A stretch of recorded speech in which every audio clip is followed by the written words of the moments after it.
Senator Roberts, you have the call. Thank you, Chair. Thank you for appearing again today. My questions are in regard to Minister Butler's comments at the World Health Assembly 77 in Geneva last week. And following on from that, the World Health Organisation's attempts at pandemic treaties and international health regulation amendments. So Minister Butler at the World Health Assembly 77 in Geneva last week made the following comments. Quote, "We are fully committed to concluding the World Health Organization pandemic agreement. Together we have made considerable progress in our shared ambition towards a set of binding international commitments for pandemic prevention, preparedness and response." Could you please explain to me what he means by the word binding? Just before you do, could you please bring your nameplates right in front? You too, Secretary. Thank you. Professor Kelly. Thank you for your question, Senator. Paul Kelly, the Chief Medical Officer and Head of the Interim Australian Centre for Disease Control.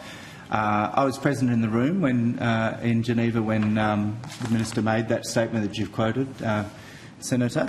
I must say it was one of the proudest moments I've ever had as an Australian to hear our own Minister for Health at such an assembly really defending and encouraging the world to think about multilateralism to protect us from the next pandemic. That's what the changes to the international health regulations that went through by the end of last week through the Assembly and the continued work on the pandemic agreement represent. If we think about a global pandemic, the only way to protect Australians and in the best way is to be part of a global approach to preparing for the next pandemic, for putting in place things that can respond quickly and appropriately, and for the whole world to have the same direction. I'll pass on to my colleague, Mr Ross Hawkins, who'll be able to give more detail on the specifics of your question. Thank you. Can someone answer the specific point about binding? I'll have a go for you, Senator. So, Ross Hawkins, Acting Deputy Secretary, Health Strategy, First Nations and Sports Group. Within the formation of the IHR, there are elements that are binding on nation states, and we can go to the fact that the process that this would need to go through in terms of its adoption within Australia and what that looks like in terms of JSCOT processes, Senator. But I think it's important to note there are certain elements in there that we will or would look to commit to.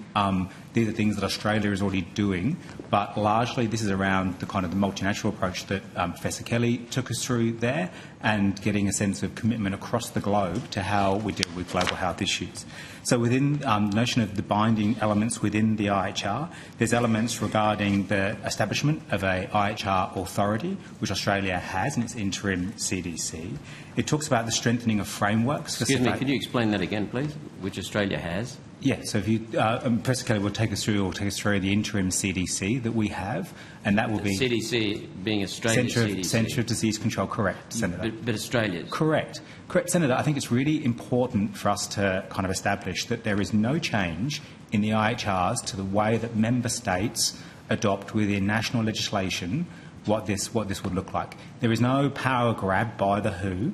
This is actually around how we will adopt this within Australia, or what we're already doing in Australia to strengthen our surveillance and prevention and preparedness for a global pandemic.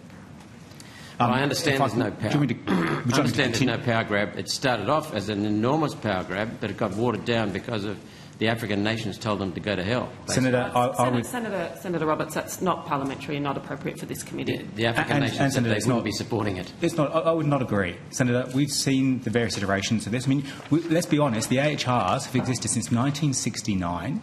They've had an iteration in 2005, and this is the latest iteration in 2024. They are there in place to protect us regarding trade and travel across the globe.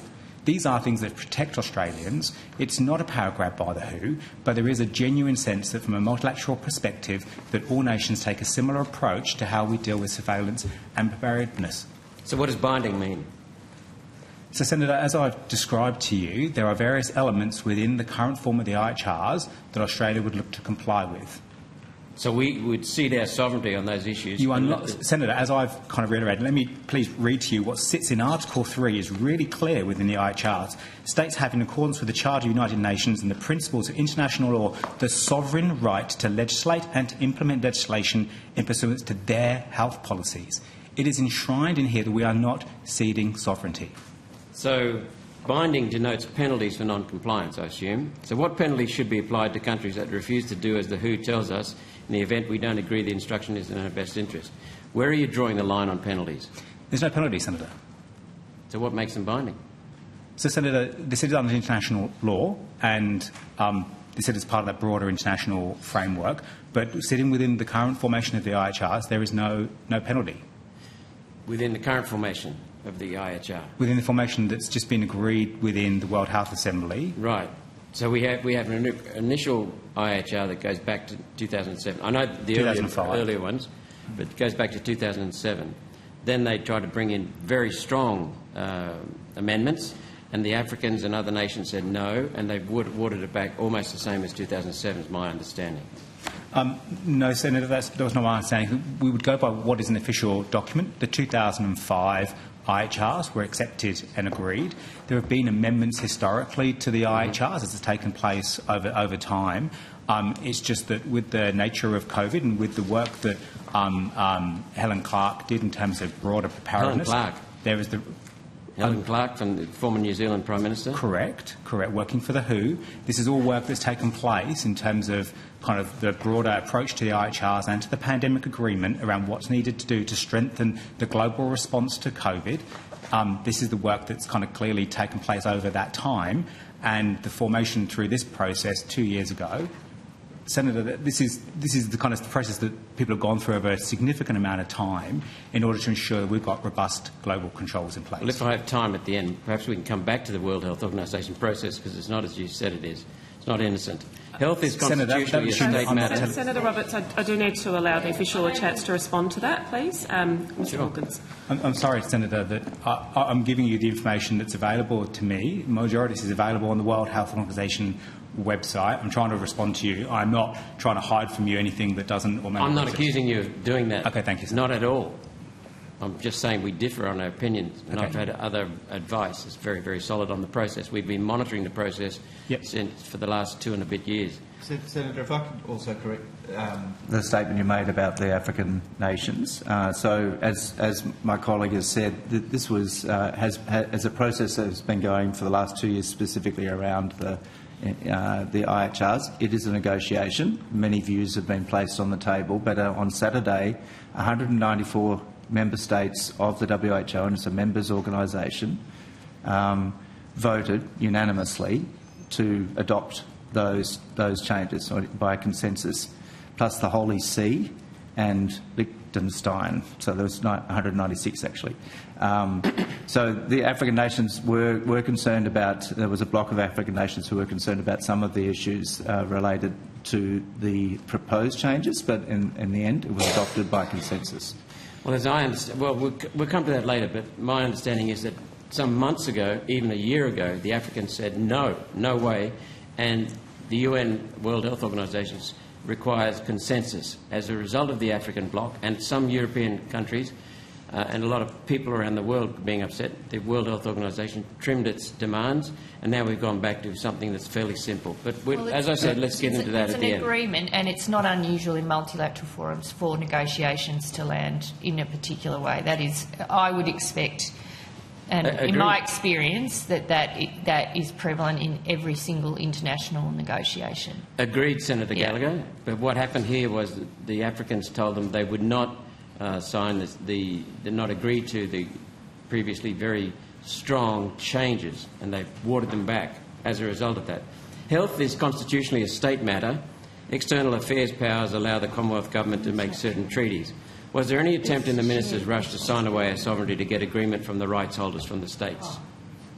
So Senator, can I just intervene for a moment here? So, actually responsibility for dealing with the technicalities of international law or constitutional advice is actually a matter for the Attorney-General's Department. That's what I just said.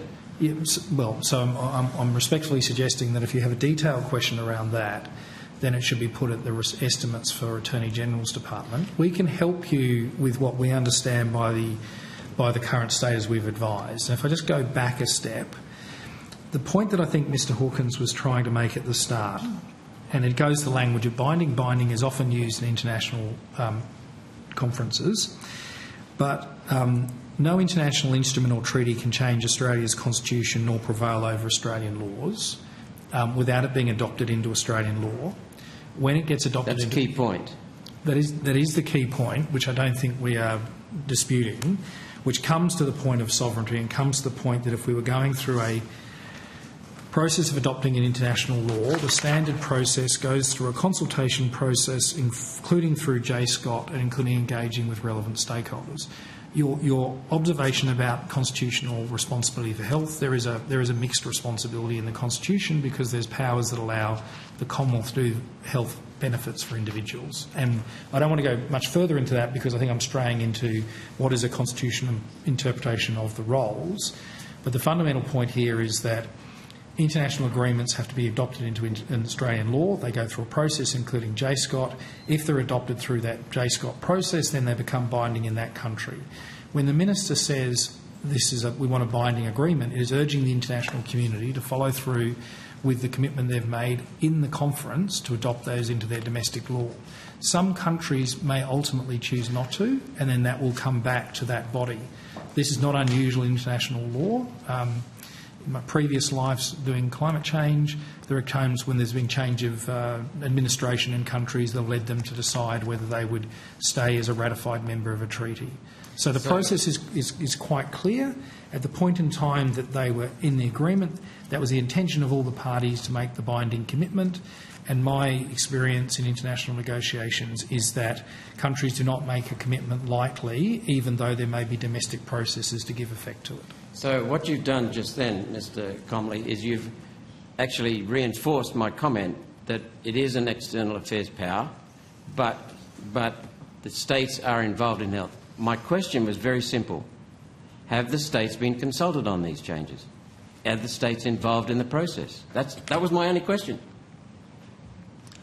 Senator, is there an answer? There is. Senator, we've consulted the states and territories. I've personally been on 2 teleconferences with them to talk them through the broad approach, noting that obviously, as kind of already outlined by Senator Gallagher and Mr Comley, these things often can form part of a negotiation that took place at the WA, but we've been talking with states and territory officials around this process.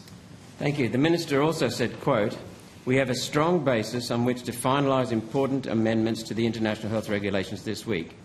I urge all Member States to redouble their efforts to agree on critical reforms to our global health architecture because we simply cannot afford to fail." End of quote. Why can't we afford to fail?